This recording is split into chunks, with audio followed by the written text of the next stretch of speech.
The wind screamed across the ridge like a wounded animal, carrying ice crystals that stung any exposed skin within seconds.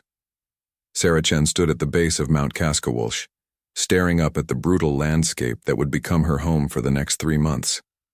At 25 years old, most people her age were scrolling through their phones in heated apartments, but Sarah had made a different choice. She was here to prove something, not to the world, but to herself. With nothing but hand tools, raw materials from the land, and knowledge passed down through generations, she would build a shelter that could withstand temperatures that regularly plummeted to -30 degrees Fahrenheit. If you're watching this because you're fascinated by extreme survival and old-world building techniques, make sure you hit that subscribe button right now. This story is going to take you through every frozen moment, every calloused hand, every small victory against nature's harshest conditions. You won't want to miss what happens next.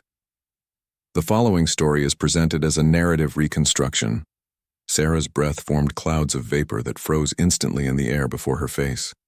She had arrived at the mountain base camp with only what she could carry on her back: a handsaw, an axe, a draw knife, rope made from twisted plant fibers, her grandfather's old adze, and a small canvas tarp that would serve as her only protection until she built something better. The elevation here was just over 8,000 feet, high enough that the air felt thin and the cold cut deeper than anywhere she'd ever experienced. The locals in the valley below had warned her. They'd called her crazy, reckless, suicidal. An old trapper named Marcus had looked her dead in the eyes and said, "Girl, winter up there doesn't forgive mistakes. It doesn't care about your courage or your YouTube channel or whatever modern nonsense brought you here. It just kills." But Sarah hadn't come here for attention or clicks. She'd come here because her grandfather had done something similar in the Alaskan wilderness back in 1967, surviving an entire winter in a shelter he'd built with his own hands. He'd told her the stories when she was young before he passed, and those tales had planted a seed that grew into an obsession. She needed to know if she had that same strength, that same capability buried somewhere in her DNA. She needed to know if modern comfort had softened her beyond redemption, or if she could still tap into that primal human ability to adapt and survive. The site she'd chosen was on a south-facing slope, protected on 3 sides by rock formations that would block the worst of the northern winds. A small creek ran nearby, though it would freeze solid within weeks. Dense stands of spruce and pine trees covered the lower slopes, and she could see birch trees scattered among them. These would be her building materials, her fuel, her lifeline. Sarah dropped her pack and immediately began scouting the area more carefully. The ground was already frozen solid beneath a thin layer of snow, but she stomped around, testing the terrain, looking for any signs of instability or drainage issues that might cause problems later. The first task was shelter, even if temporary. She couldn't build a proper cabin in a day, but she needed something to survive the nights while construction continued. Sarah found 4 sturdy spruce trees growing in a rough square pattern, about 8 feet apart. Perfect. She strung her canvas tarp between them at an angle, creating a lean-to configuration that would reflect heat from a fire back toward her sleeping area. She gathered armfuls of spruce boughs and laid them thick on the ground beneath the tarp, creating insulation between her body and the frozen earth. This would be her bedroom for the next week at minimum. As the sun began its early descent, Sarah knew she had perhaps 3 more hours of workable daylight. She took her axe and began felling her first tree, a dead-standing spruce about 30 feet tall and 8 inches in diameter. The axe bit into the wood with satisfying chunks, and she worked methodically, creating a perfect wedge cut on the side facing the direction she wanted the tree to fall. Her muscles remembered the motion from countless hours of practice in milder climates. Swing, bite, twist, pull, swing, bite, twist, pull.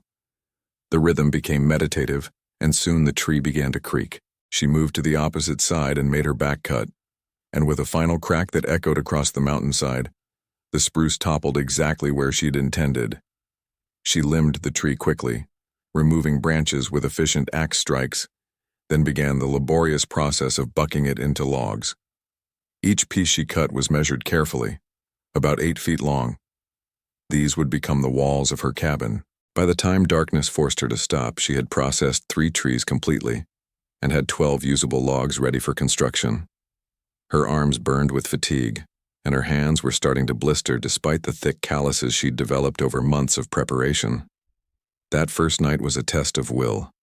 Sarah built a fire in front of her lean-to shelter, using a bow drill to create an ember from scratch. She'd packed matches as an emergency backup, but she'd promised herself she'd use primitive fire-making methods whenever possible. The bow drill required patience and technique. She'd carved the components from dry wood she'd found, and now she worked the bow back and forth, spinning the drill against a flat board until friction created enough heat to ignite the fine wood dust that accumulated in the notch. After 15 minutes of steady work, a thin trail of smoke appeared, then a glowing ember. She transferred it carefully to a nest of shredded birch bark and dry grass, then blew gently until flames erupted. The fire was life. It was warmth, light, protection, and psychological comfort all rolled into one. Sarah fed it carefully, building it up until she had a strong blaze going. She'd positioned her lean-to perfectly, and the heat reflected off the tarp back onto her spruce bough bed. She wrapped herself in her sleeping bag, rated for -20 degrees, and ate a cold meal of dried meat and nuts. There would be time for proper cooking later. Tonight was about survival and rest. Sleep came fitfully. The temperature dropped to -15 degrees, and despite the fire and her setup, the cold crept in around every edge. Her face, exposed to the air, felt like it was being slowly frozen solid. She'd pulled her hood tight and buried herself as deep into the sleeping bag as possible, but still the cold found ways to infiltrate. Strange sounds echoed through the darkness, trees cracking in the cold, ice shifting in the creek, and once, something large moving through the forest nearby. Probably an elk or moose, she told herself. Probably. Dawn came late at this latitude and elevation, the sun barely cresting the eastern peaks until after 8 in the morning. Sarah emerged from her shelter stiff and sore, every muscle protesting the previous day's work and the night's cold. The fire had died to ash, and her water bottle had frozen solid despite being inside her sleeping bag with her. She rebuilt the fire first, then used a pot to melt snow for drinking water. The temperature had dropped even further overnight, probably hitting -25. Her thermometer confirmed it, -23 degrees Fahrenheit. The second day began with more tree felling. Sarah had calculated that she'd need approximately 40 logs for the basic cabin structure, plus another 20 for the roof. At 3 to 4 trees per day, she was looking at 2 weeks of nothing but logging work. But she couldn't afford to rush. Each cut had to be precise, each tree had to fall safely, and she couldn't risk injury out here. The nearest hospital was 3 hours away by snowmobile, assuming someone even knew to come looking for her. She'd left a schedule with Marcus the trapper, but he wouldn't expect to hear from her for at least a month. She developed a rhythm over the following days. Wake before dawn, rebuild the fire, melt snow for water, eat a quick breakfast of oatmeal cooked over the flames, then work until her body demanded rest. Fell trees, limb them, buck them into logs, stack them. Her hands became raw despite her gloves, bleeding through the calluses. She wrapped them each night and pushed through the pain each morning. This was the price of doing things the hard way, the root way, without modern machinery or shortcuts. By day 5, she had enough logs to begin actual construction. Sarah had decided on a simple one-room cabin design, roughly 12 feet by 12 feet inside. It would be tight quarters, but smaller meant easier to heat and faster to build. She began by clearing the building site down to bare ground, or as bare as she could get with the frozen earth. Then she laid the first course of logs directly on the ground, notching them at the corners using a technique called saddle notch. This method required careful work with her axe and draw knife, creating rounded grooves that would lock each log securely to its neighbor. The first corner joint took her 3 hours to complete. She measured, marked, and cut carefully, testing the fit repeatedly. When she finally set the 2 logs together and they locked perfectly, she felt a surge of pride that warmed her more than any fire. This was working. She was actually doing this. The second joint went faster, about 2 hours. The third faster still. By the end of day 6, she had the entire first course completed, a square of 4 logs lying on the frozen ground. If you're still watching and you're as amazed by this as I am, Drop a comment below telling me if you could survive even one night in these conditions. Seriously, I want to know. Have you ever experienced negative 20-degree weather? Have you ever built anything with just hand tools? Share your stories because this community is what makes these videos special. The walls went up slowly, one course at a time. Each log had to be lifted into position, and as the walls grew higher, this became increasingly difficult. Sarah rigged a simple ramp system using smaller logs as rollers, allowing her to push the heavier logs up into position rather than trying to lift them. It was ingenious in its simplicity, the kind of problem-solving humans had used for thousands of years before hydraulics and motors. By day 10, the walls were waist-high, and Sarah was exhausted in ways she'd never experienced before. Every part of her body hurt. Her shoulders screamed with each axe swing. Her back ached from the constant bending and lifting. Her hands were a mess of blisters, calluses, and small cuts. But the cabin was taking shape, becoming real, and that reality fueled her forward. The nights remained brutally cold, but her fire-building skills had improved dramatically. She'd learned exactly which wood burned hottest and longest. Birch bark made the best kindling, catching fire even when damp. Spruce burned hot but fast, good for quick warmth. Pine contained resins that made it burn well but also created creosote buildup. Dead-standing wood was always better than wood from the ground, which retained moisture. She'd also learned to read the weather. High clouds meant a storm was coming. Clear skies at night meant the temperature would plummet. Wind from the north brought the coldest air. And when the ravens started calling in a particular pattern, gathering in the trees, snow would follow within hours. On day 12, the walls reached head height, and Sarah began thinking about the roof structure. This would be more complex than the walls. She needed to create a peaked roof that would shed snow effectively while remaining structurally sound. She'd been collecting longer, straighter logs for this purpose, and now she began the process of creating ridge poles and rafters. The ridge pole was the spine of the entire roof structure, and Sarah knew it had to be perfect. She selected the straightest spruce log she'd harvested, nearly 14 feet long and 10 inches in diameter at its base. Getting this massive piece of wood up to the top of her cabin walls would require ingenuity. She wasn't sure she possessed at this moment. But failure wasn't an option. The temperature had dropped again overnight, settling at negative 28 degrees, and ice crystals had formed on the inside of her lean-to shelter. Her eyelashes froze together each time she blinked. This was the kind of cold that made every task exponentially harder, where metal tools became dangerous to touch with bare skin, and wood became brittle and unpredictable. She spent the entire morning constructing a lifting system using principles that hadn't changed since humans first started building permanent structures. Sarah created a simple A-frame using 2 sturdy poles lashed together at the top with her handmade rope. She positioned this frame near the cabin wall, then ran a line over the peak and down to the ridge pole. By pulling on one end while the pole rested on a fulcrum point, she could leverage the weight upward. Physics became her ally. Mechanical advantage her secret weapon. It took 4 hours of adjusting, testing, and readjusting before she finally managed to walk the ridge pole up the A-frame and maneuver it into position across the top of her cabin walls. When the ridge pole finally settled into place, locked into notches she'd carved specifically for it, Sarah sat down in the snow and laughed. The sound was strange in the vast silence of the mountain, almost unsettling, but she couldn't help it. She'd just accomplished something that seemed impossible with only human power and simple tools. Her grandfather would have been proud. The old man had always said that humans had forgotten how capable they were, how much they could accomplish with nothing but will and knowledge. She was proving him right, one frozen finger at a time. The rafters came next, and these were slightly easier since they were smaller logs. She needed 8 of them, 4 on each side, spaced evenly to support the roof. Sarah cut each one to length, then carved bird's mouth notches where they would sit on the wall logs and connect to the ridgepole. This joinery was critical. Everything had to fit precisely or the entire roof could fail under the weight of heavy snow, and snow was coming. She could feel it in the air, see it in the way the clouds were building over the western peaks. Maybe 2 days before the storm hit, 3 if she was lucky. She worked with desperate efficiency, knowing that having walls without a roof would be pointless when several feet of snow began falling. The rafters went up one by one, each requiring careful measurement and fitting.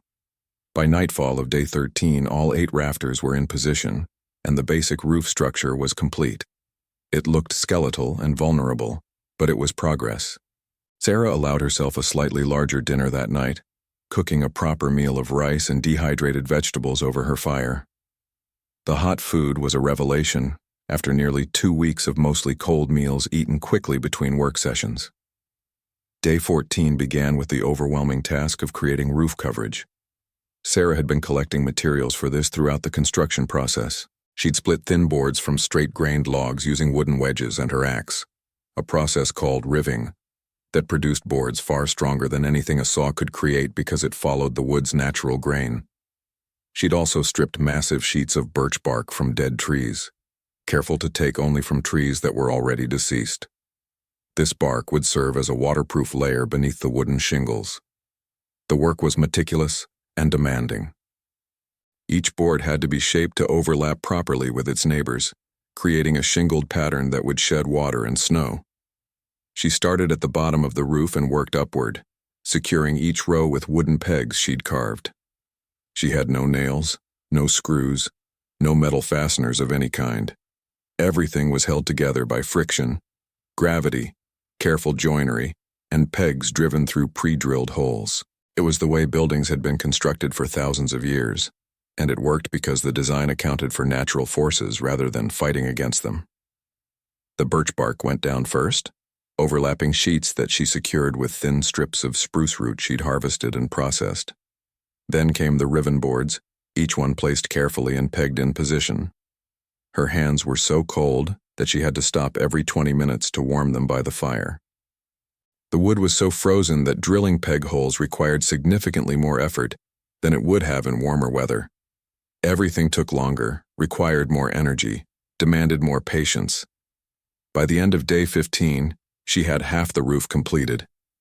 The storm clouds were closer now, dark and threatening, moving in from the northwest. The wind had picked up, gusting strong enough to make working on the roof dangerous. Sarah made the difficult decision to stop for the day even though daylight remained. Falling from the roof would end everything, and caution was survival. That night, the wind howled with a ferocity she hadn't experienced yet. Her lean-to shelter shuddered and flapped, and she had to reinforce it twice to prevent it from tearing apart. The temperature plummeted to negative 32 degrees, the coldest yet. Sarah kept her fire burning high, feeding it constantly, but even so the cold was overwhelming. She wore every piece of clothing she'd brought, layered until she could barely move, and still she shivered. Sleep was impossible. She could only sit by the fire, feeding it, keeping it alive, waiting for dawn. Dawn came gray and ominous. Light snow had begun falling, small flakes that swirled in the wind. Sarah knew she had today, maybe part of tomorrow, before the real storm hit. She climbed back onto the roof despite her exhaustion and worked with frantic energy. Each board, each peg, each careful overlap. Her fingers were so numb she could barely feel the tools, but she pushed through. The roof had to be finished. Had to be. Midday brought heavier snow and stronger wind. Sarah's visibility decreased to maybe 50 feet. The world became white noise and white landscape, everything blending together. She kept working, kept placing boards, kept drilling and pegging. The cabin was so close to being weather-tight. So close. By mid-afternoon, the last board was in place. The roof was complete. Sarah drove the final peg home and sat straddling the ridgepole, looking down at her creation through the falling snow. She'd done it. The cabin had 4 walls and a roof. It wasn't finished. There was no door, no windows, no chinking between the logs, no floor. But it was shelter. Real shelter. She climbed down and immediately began working on the entrance. There was a gap in one wall where she'd planned for a door, but for now, she simply needed to block the weather. Sarah had prepared a large piece of canvas and a wooden frame for exactly this purpose. She mounted the frame in the opening and stretched the canvas across it, securing it with more handmade rope. It wouldn't keep out determined wildlife, but it would block the wind and snow. The storm hit in earnest as darkness fell. Snow came down in thick curtains, accumulating rapidly. The wind shrieked across the mountain, and Sarah heard trees cracking under the strain somewhere in the distance. But she was inside her cabin for the first time, and the difference was extraordinary. She'd built a small fire in the center of the dirt floor, and without wind constantly stealing the heat. The temperature inside rose quickly. Within an hour, her thermometer read 45 degrees inside while the temperature outside had dropped to -18. Sarah sat on a log she'd positioned as a bench and ate her dinner slowly, savoring both the food and the moment. The firelight flickered on the log walls, creating dancing shadows. Snow piled up outside, but she was warm. Actually warm for the first time in over 2 weeks. Her body began to relax, muscles unknotting slowly. The constant tension of exposure began to fade. This was what shelter meant, what home meant at its most fundamental level.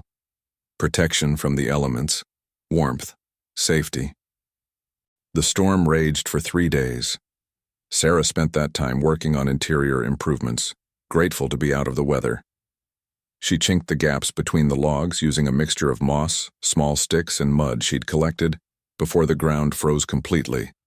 This process, called thinking and chinking, was essential for making the cabin truly weathertight. Each gap had to be filled carefully, packed tight to prevent air infiltration. She worked methodically, starting at the bottom and moving upward, inside and outside both. She also constructed a proper door using split boards and cross pieces, hung on leather hinges she fashioned from scraps of hide she'd brought for this purpose.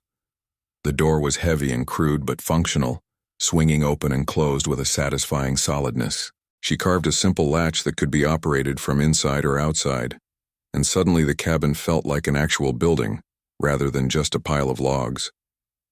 The floor came next. Sarah couldn't excavate in the frozen ground, so she created a raised floor using smaller logs split lengthwise and laid flat side up. She positioned these puncheons tightly together, creating a relatively smooth surface that was elevated several inches above the dirt. This would help with insulation and prevent ground moisture from making everything damp. It took an entire day to split, position, and secure all the floor logs, but the result transformed the space. On day 21, Sarah woke to absolute silence. The storm had passed during the night, and the world outside her cabin door had been transformed into something otherworldly. She pushed the door open and stood in the entrance, breath catching in her throat. Snow had buried everything under at least 4 feet of pristine white powder. The trees were laden with it, their branches bent under the weight, creating sculptural forms that looked like something from a fantasy novel. The sky was crystalline blue, so intense it almost hurt to look at, and the sun was just beginning to crest the eastern peaks, painting the snow in shades of pink and gold. The beauty was stunning, but Sarah's practical mind immediately began calculating the implications. 4 feet of snow meant her firewood supply was buried. The creek was certainly frozen solid now, meaning she'd have to melt snow for all her water needs. Travel would be extremely difficult without snowshoes, which she hadn't made yet, and wildlife would be desperate, potentially dangerous as they struggled to find food in the deep snow. But she was warm, she was sheltered, and she was alive. The cabin had weathered its first major test, and it had passed. She spent that morning digging out her firewood pile and creating pathways through the snow to essential areas. The woodpile, the latrine trench she'd dug before the ground froze completely, and the area where she'd been harvesting trees.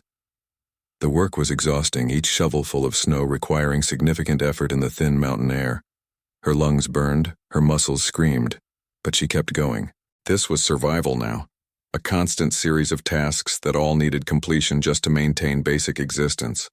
The thermometer read -35 degrees in the shade, but inside her cabin, with a good fire going in the stone hearth she'd finally completed during the storm, the temperature held steady at 68 degrees. She'd constructed the hearth using flat rocks she'd gathered from a nearby scree field, stacking them carefully without mortar, relying on precise fitting and gravity to hold everything together.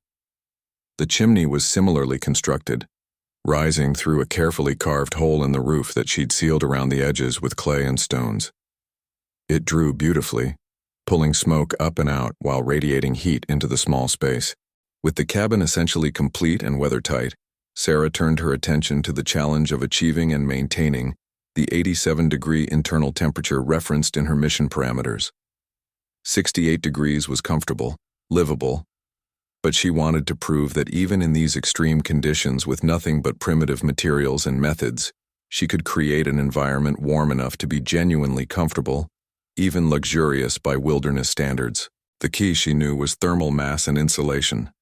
The log walls provided decent insulation already, with the chinking preventing air infiltration, but she needed more.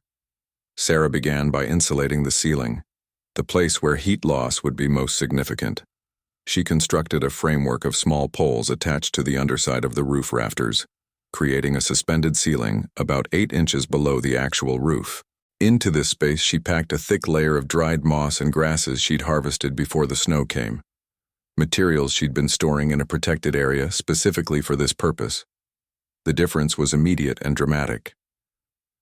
With the insulated ceiling in place, the cabin's heat retention improved significantly. The fire didn't have to burn as hot or as constantly to maintain comfortable temperatures. But Sarah wasn't satisfied yet.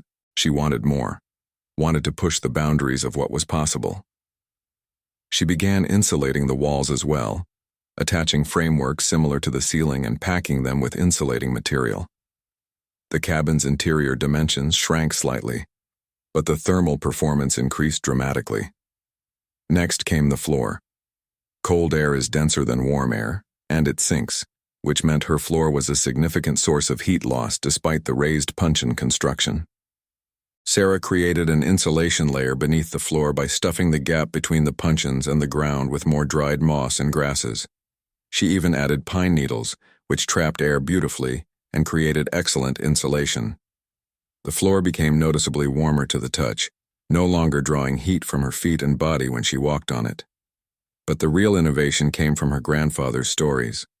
He'd told her about a heating system used in Korea called ondol, where smoke and heat from a fire were channeled beneath the floor before exiting through a chimney, warming the entire floor surface and radiating heat upward into the living space. Sarah decided to attempt a simplified version of this ancient technology. She carefully dismantled a section of her floor near the hearth and excavated a shallow channel in the frozen earth, using fire to thaw the ground inch by inch, then digging out the softened soil. The work took 5 days of constant effort. She created a channel that ran from the hearth along one wall, across the back of the cabin, and up to exit through a secondary chimney opening she constructed in the opposite corner. She lined this channel with flat stones to protect the earth from direct heat, then covered it with larger flat stones that would absorb and radiate heat. Finally, she rebuilt the floor over this system, leaving small gaps where heat could rise into the cabin. The first test of the ondol system was nerve-wracking. Sarah built her fire as usual in the hearth, but now she carefully adjusted the dampers and airflow to encourage smoke and heat to travel through the underfloor channel. For the first hour, nothing seemed different. Then slowly, she began to notice warmth radiating from the floor near the back wall. She knelt down and placed her hand on the puncheons, and they were genuinely warm.